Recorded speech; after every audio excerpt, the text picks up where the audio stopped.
Olá, tudo bem? Nós estamos muito felizes porque estamos numa série de estudos bíblicos, uma série inédita, maravilhosa. É sobre a verdade. E hoje o tema, a verdade bíblica sobre o plano da salvação. Prepare o seu coração.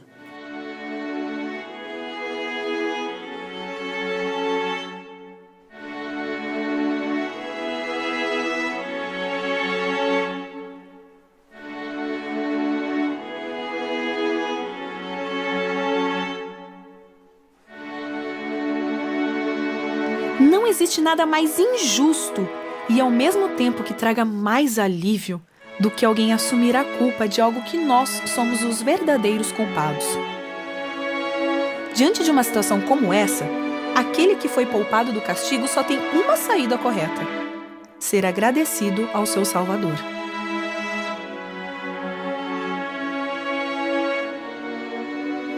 Já estou com a minha Bíblia aberta aqui e eu espero que a sua também esteja aberta.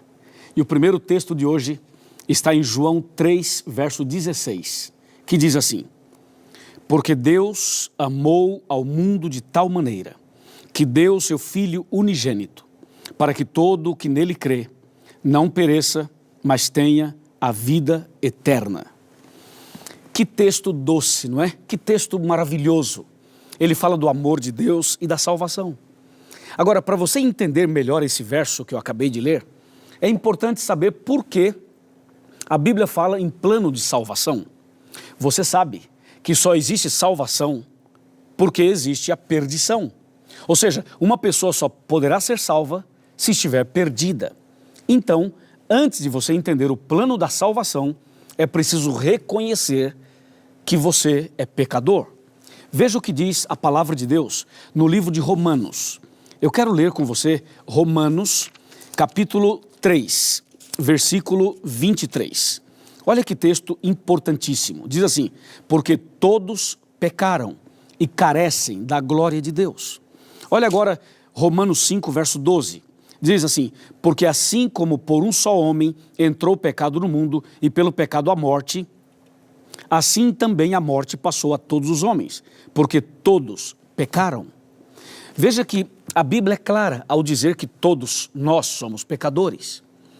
E quando a Bíblia fala que todos pecaram, aí nós temos que analisar um outro texto de Romanos 6, 23, que diz assim: o salário do pecado é a morte, mas o dom gratuito de Deus é a vida eterna em Cristo Jesus, nosso Senhor. Mas a primeira parte do verso de Romanos 6, 23 é que o salário do pecado é a morte. Mas que tipo de morte? Qual é a morte que é o salário do pecado? Bem, se você analisar Apocalipse capítulo 21, versículo 8, vai ver que a morte que a Bíblia se refere é a morte eterna. A morte eterna aparece na Bíblia como sendo o salário do pecado. Em outras palavras, como você e eu somos pecadores, nós estávamos condenados à morte eterna, que é o que está em Apocalipse 21, 8, com fogo e enxofre. Agora, eu pergunto, você considera-se um pecador? Você realmente reconhece que você é um pecador, uma pecadora?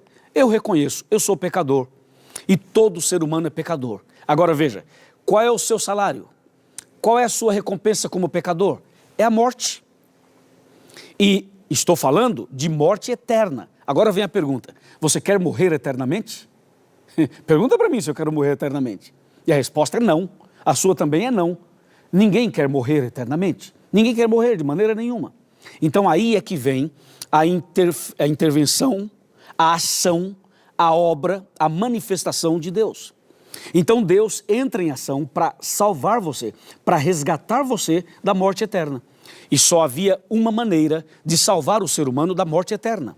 A única maneira era Deus tornar-se homem e morrer em nosso lugar. Por quê? Porque o pecado nos trouxe uma dívida. E essa dívida era impagável. Nenhuma pessoa poderia pagar essa dívida. A morte de um anjo não pagaria. A morte de todos os anjos também não. A morte de uma outra pessoa também não. Somente havia uma maneira de pagar essa dívida. Só uma maneira de resolver o seu e o meu problema. Só havia um jeito de salvar você e eu da morte eterna. E esse único jeito era através da morte de Cristo Jesus. E é por isso que o profeta Isaías, no capítulo 7 e no versículo 14 do seu livro, ele faz uma profecia. E essa profecia anuncia a primeira vinda de Jesus. É o que diz a Bíblia assim, eu vou ler. Isaías, capítulo 7, versículo 14. Portanto, o Senhor mesmo vos dará um sinal. Eis que a virgem conceberá e dará à luz um filho, e lhe chamará Emanuel. Veja que a profecia 700 anos antes do nascimento de Jesus já avisava. Jesus vai nascer através de uma virgem. E Jesus então deixou o céu e veio aqui. Olha que espetacular. Veio aqui, nasceu e tornou-se um de nós. Deus conosco. E aqui Jesus passou pelo que eu passo e pelo que você passa. Ele sentiu o que a gente sente. Ele viveu o drama da humanidade. E ele pôde vivenciar na prática aquilo que a gente vive e vivencia todos os dias. E ele veio com um propósito, hein? Ele veio para morrer em seu lugar e para salvar você. Por isso que naquele dia ele foi até o Getsêmani. E ali ele foi traído e foi entregue aos homens, aos soldados. Foi ali no Getsêmani que Jesus fez uma oração que chamou a atenção do céu inteiro. Ou seja, todo o céu olhou para Jesus no Getsêmani. O inferno também. Foi no momento em que Jesus, ali no Getsêmani, orou e disse, Pai, se for possível salvar o mundo sem que eu tenha que morrer, salva, Pai. Jesus disse, se for possível, passa de mim esse cálice. Quando Jesus disse isso, o universo inteiro tremeu, porque Jesus poderia retroceder, poderia desistir. Só que Jesus não parou a oração aí.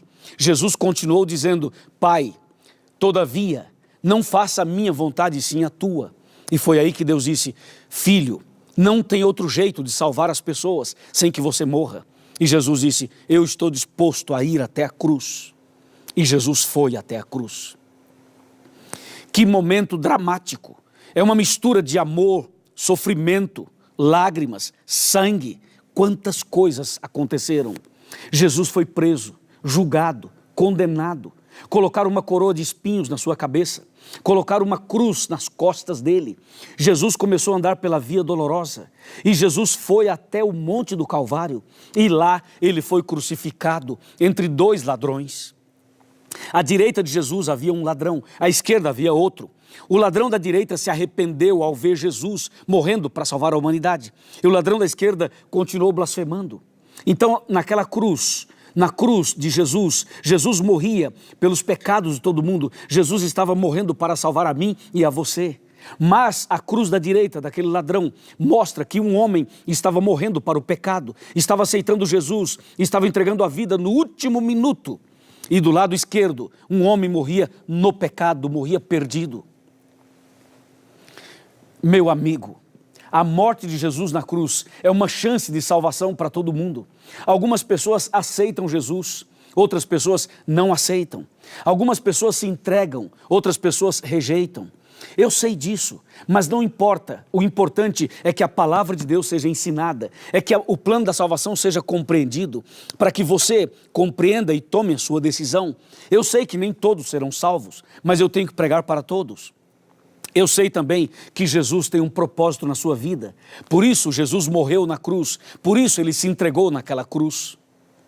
Quando Jesus abriu os braços, sangrando, sofrendo, agonizante, e disse aquela frase, está consumado. Quando Jesus disse está consumado, Jesus estava dizendo o seguinte, está pago, está resolvido o problema. O ser humano pode voltar para o céu, o ser humano pode ter a vida eterna, o ser humano pode ser salvo. Jesus pagou a dívida, Jesus resolveu o problema, Jesus abriu as portas do cativeiro, Jesus então pagou aquilo que se exigia que fosse pago.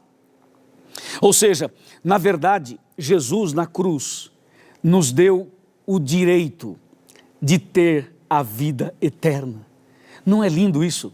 Não é maravilhoso tudo isso? Com certeza é maravilhoso. Jesus amou você de tal maneira, como eu li no primeiro texto de hoje, Jesus amou você e a mim de tal maneira que se entregou na cruz. Ou seja, esse foi um amor que não tem explicação.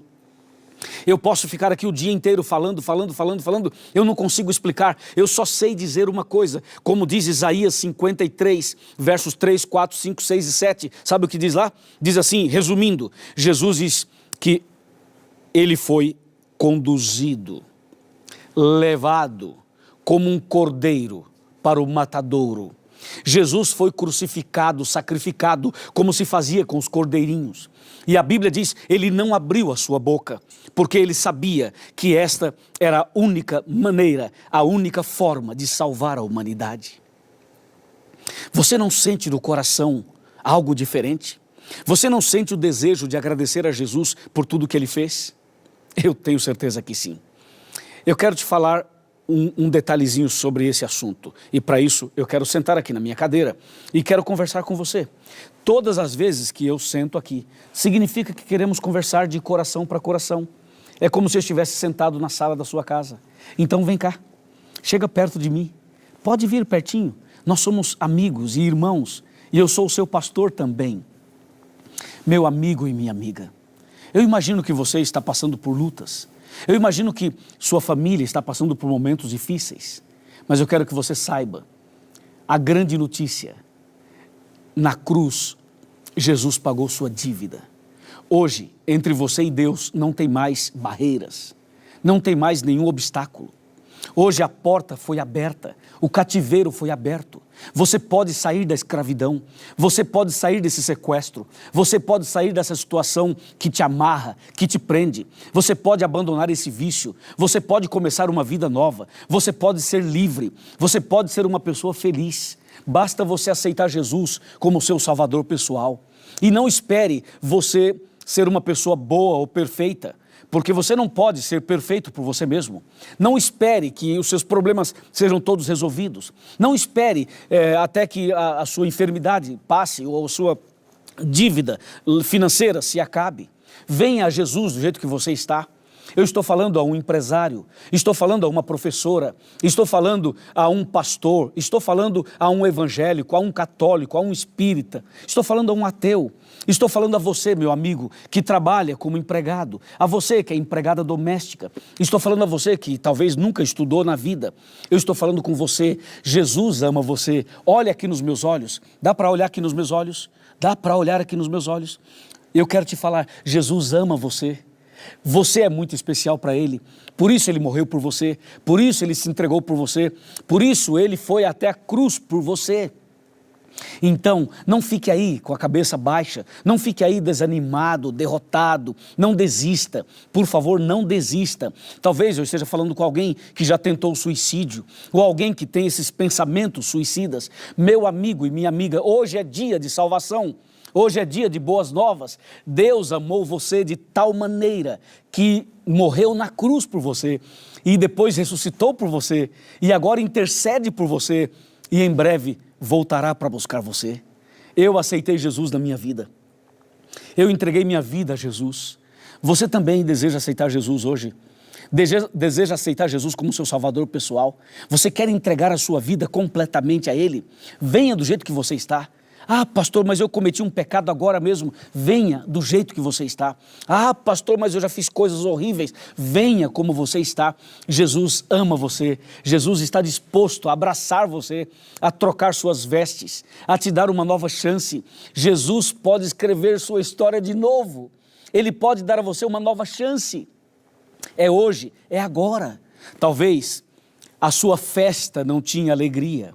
Talvez o seu combustível estava acabando, talvez o seu rio estava secando, mas hoje é dia de boas novas, hoje é dia de recomeçar, hoje é dia de paz, de esperança, hoje é dia de salvação, hoje a salvação entrou na sua casa, aleluia, diga glórias a Deus, porque a salvação chegou à sua casa. Louvado seja Deus, parabéns, aceite Jesus e ande com Ele.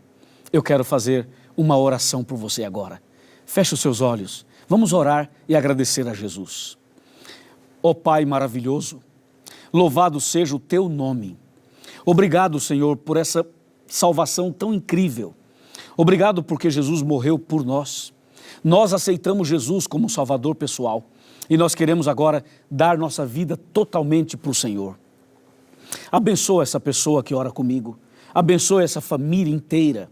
Derrama a tua graça sobre essa pessoa. E que quando Jesus voltar, ela, ele e todos nós sejamos salvos.